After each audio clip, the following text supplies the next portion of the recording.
Magandang araw sa lahat. Kumusta? Sana nasa mabuti tayong kalagayan. At atin ngayon ay cover ay isang mukhang alawin or palaka, no?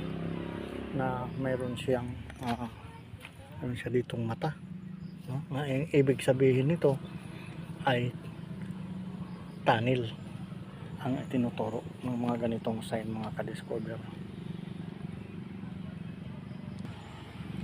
Ang lugar pala nito, mga ka-discover, ay isang kampo ng mga Hapon na dito yung artillery nila na sinasabi.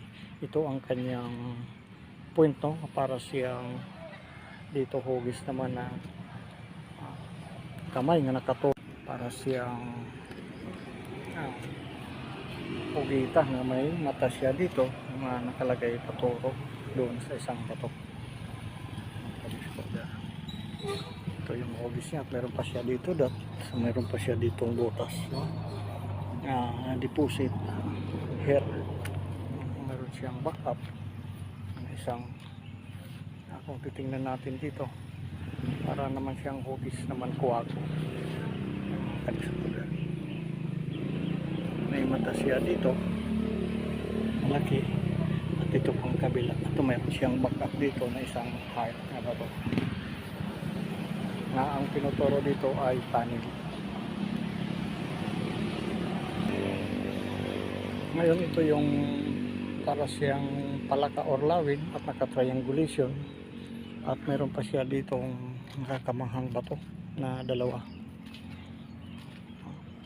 na ibang color.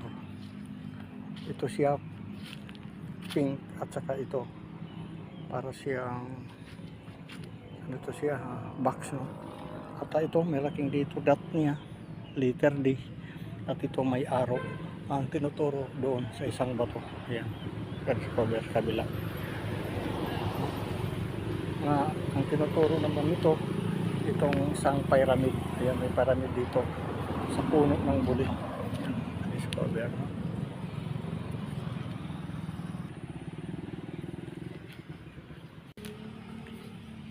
Ayan, mga ka-discover.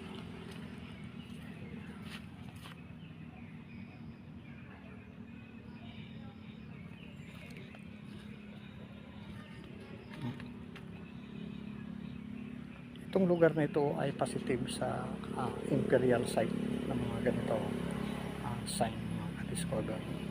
Hanggang dito na lang. Sa susunod naman muli na ating exploration at ating silayan ang mga markers nito na ginawa ng mga Japanese noong World War II.